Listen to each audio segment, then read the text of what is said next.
Hello everyone, welcome back to Low Season Traveller Insider Guides. I'm Kate Burgess. We are joined again by our resident Italian expert, Andrea Grisdale from IC Bellagio. Of course, Italy has good food. That's a given. Everybody knows that. But where to find it or what to eat when you're in Italy, especially Bologna, is another story. From theme parks to Nonna's porch, Bologna's food scene offers more than you would think. Hope you enjoy.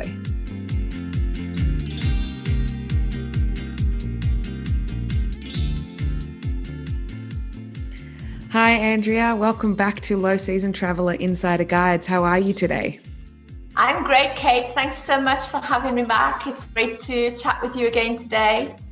Now, on Monday, we learned all about the history, the religion, the fast cars that Bologna has. But today, I want to get more into, of course, the food, the experiences that people can have there, and all the different things that people might not know about Bologna. And there are few cities in the world that have a truly vibrant gastronomic scene and can often be the motivator for people to travel to a certain destination. Would you say that Bologna is this city? I think that would probably be the understatement, in all honesty, of the year, Kate. For anybody who's been to Bologna, they'll probably be listening to us. Is she out of her mind? One of the, let's say, nicknames of Bologna is La Grassa, which could be translated to the fat one, which is actually a fun, jokey catchphrase for the city's vibrant food culture. I have to say that the rich culinary history of Bologna, the tastes and the smells as you go through the city are really, really second to none. First of all, I think if we think about Bologna, the one dish or the very first dish which comes to mind is that very rich, meaty ragu. Pasta ragu, which is actually my very favorite pasta, and it literally will melt in your mouth. Usually we would have ragu with pasta. We would also use ragu with lasagna as well, which would then would go with bechamel and into the oven. It's really from the Middle Ages that Bologna is known for its food. So you can imagine over the years, they've really developed some amazing dishes. I have to tell you that when you're out and about and you're exploring Bologna, many of the locals, they will indicate and take you to the best place for the freshest product and show you where to buy prepared foods, where not to buy. As you're wandering through the city, you will find so many family-run establishments. They'll also give you a lot of things to taste, Kate, as you're going through the city. One thing I particularly enjoy visiting is there's a tiny, tiny place hidden behind the main university buildings, and there you can enjoy this torta di riso, which is basically, we would translate it to be a rice cake. And we go to a traditional bakery to enjoy that. Also, they have the most beautiful tortellini, tagliatelle, all of which are handmade, usually by women, of course. And then, of course, they have the famous mortadella, which is at the shop called Beccari's, which is probably one of the icons of the city when we come to talk from a food point of view. And I have to mention to you, Kate, that really, according to local legend, what was actually served in Bologna as way back as the 3rd century is the very, very famous mortadella. So that, as you can imagine, we keep going further and further during this conversation back in time and talking about what we have in Bologna as opposed to what perhaps you have in Australia. And I think we keep going wider and wider here. But the cucina bolognese, I think, is something which is quite varied. It's definitely, there's definitely a lot of space there for personal preferences. Another thing that you may not associate with Bologna is chocolate. The chocolate there, they usually kind of serve it in these legendary crumbly blocks, and they call it sfoglia nera. They also have amazing homemade ice cream, which is, of course, made with the natural ingredients there as well. And cured meats, as well, of course, as the cheeses, are other foodstuffs which you will always find as you head out and about around Bologna.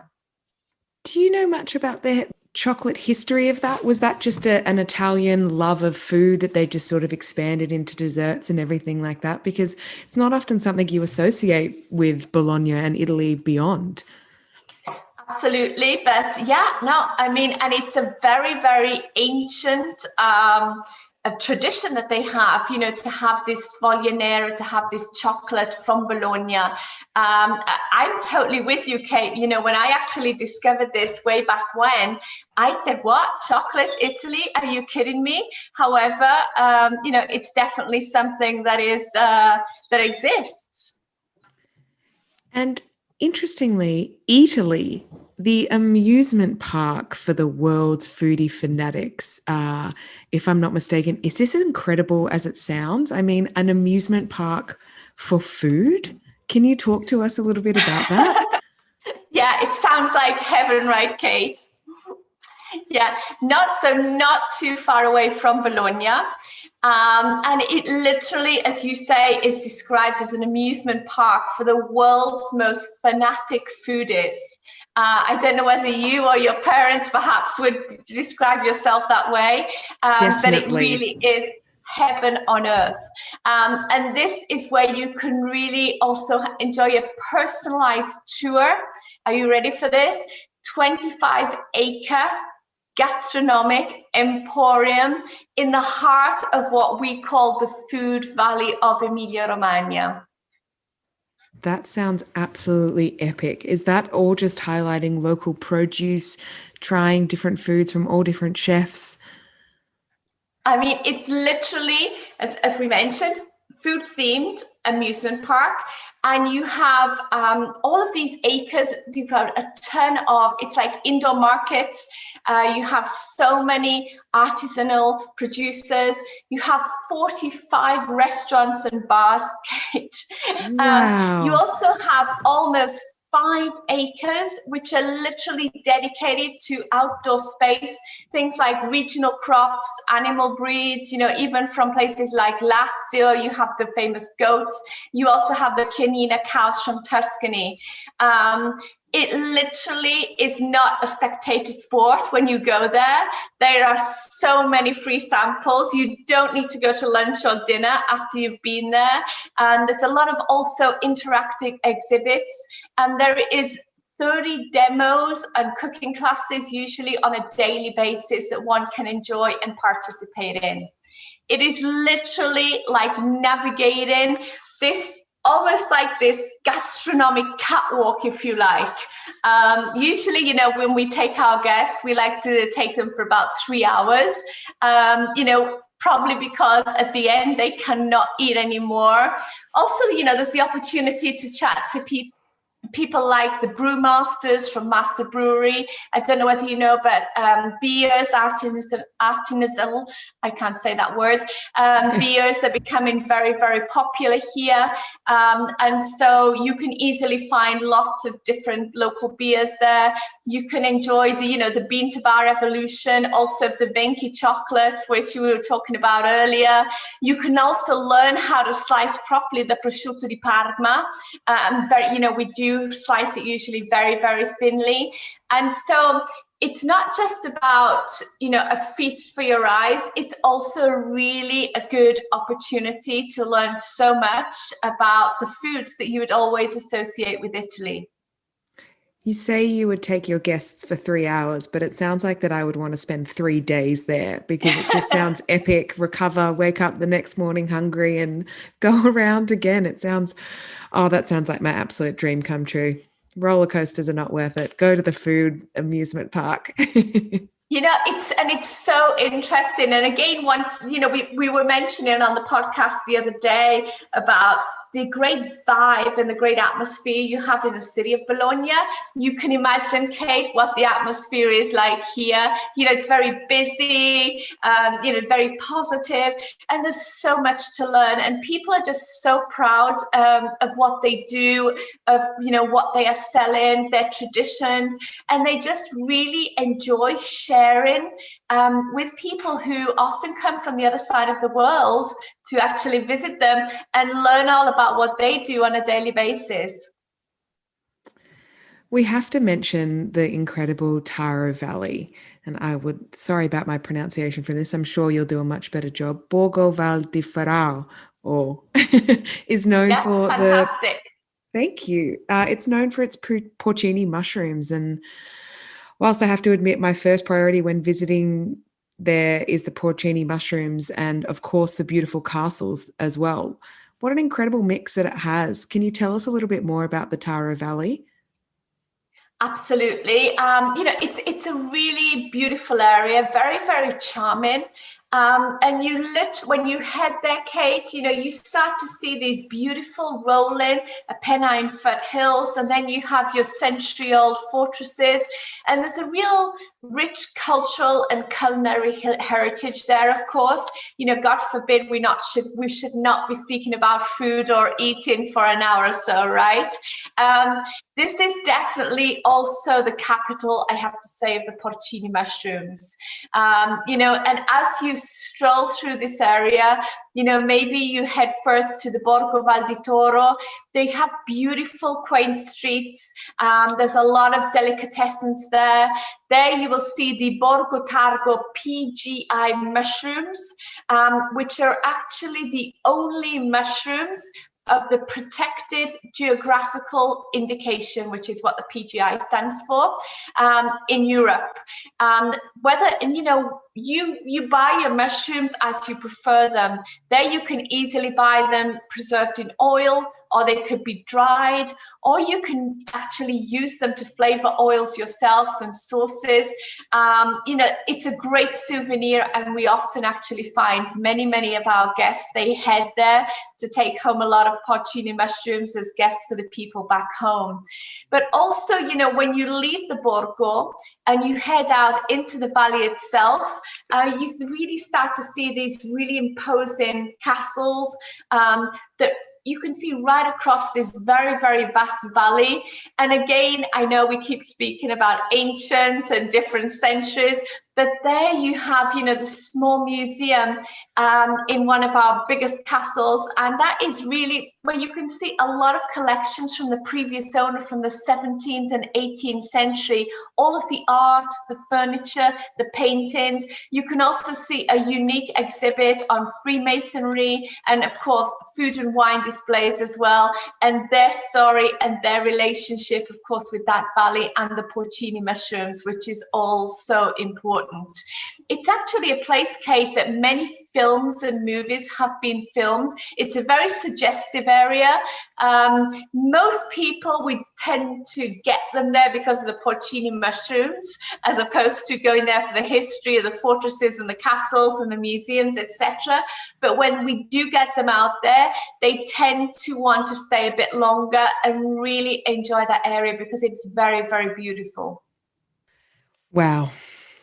I love that there's just always options for everyone. You can always personalize it, specialize it, change it up. And even with the porcini mushrooms, however you would like to have them, there is an option for you. Take them home, cook with them now. It's just fantastic. It really suits each and every person. Absolutely, Kate. And I think, one of the huge advantages is, when you have your guide, you have your driver, it's all about you. You may leave in the morning from the hotel or the villa where you're staying and you have a program. But if you get to the first stop, you arrive there in the valley and you head into the Borgo and you're exploring those quaint streets and you find someone, local artisan that, you hit it off with and the conversation is good and the coffee starts flowing, or even better, the wine. There's nothing in the world that's gonna, force you to head off and follow the program that you intended for the morning. And I think this this is one of the beauties of having your very own private drivers and guides. Absolutely. Now, Bologna, of its deep culture, has obviously more to offer than its incredible food. And there's a great choice of seaside towns not too far from Bologna. But Fens is known for the ceramics and Ravenna is known for the mosaics and are often high on people's wish lists to go visit. Are people able to go see these local artisans and try their hand at ceramics or mosaic making? Absolutely, Kate. Both destinations, you can do that. And once again, we're going back in time in a big way. If we're talking Ravenna, there's history there that we can see from the 6th and the 8th centuries, just to give you an idea. And not only do you have the opportunity to experience this either on foot or by bicycle, of course, with the guide you get to choose. But if you would like to also try your hand, at the mosaic making or the ceramic making, it's definitely very, very easy to do. Of course, we like to introduce our guests to the local artisans to do that. And it's been a huge hit for sure for families. The kids, they usually enjoy this in a big way. But definitely two good places to head out to when you are staying in Bologna, and they're both, it's a very, very easy drive as well, and something very different to what you've been doing, with the food, with the university. You've maybe been out to eat Italy, you've been discovering all about the porcini mushrooms, you've driven your Ferrari. It's just giving you one more thing to enjoy in that area and one more reason to stay another 2 nights in that area. I mean, literally you could stay, I think, in Bologna or the surrounding area easily a week, Kate, and you would still leave thinking, I could have done more, which I think is a great way to leave a place.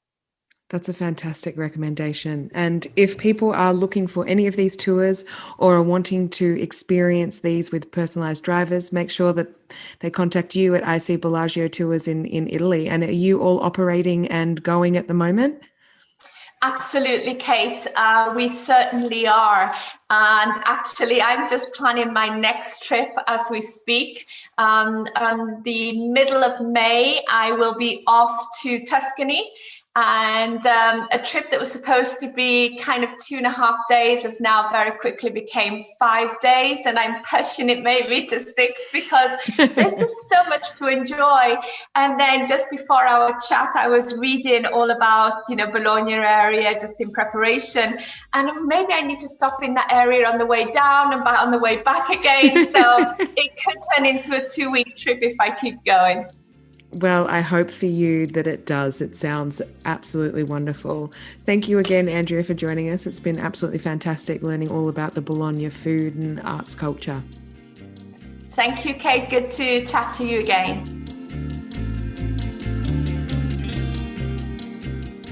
Thank you again to Andrea for joining us. I think every city in the world should have a food theme park. You can send the kids off to the roller coasters and then send the adults off to the licensed food theme park that the city has to offer. That, to me, is an absolute dream. If there are any destinations you'd like to hear more about, message us on our social channels at Low Season Traveller. Don't forget to share this podcast with your friends, family, and social networks. More now than ever, travel is better without the crowds.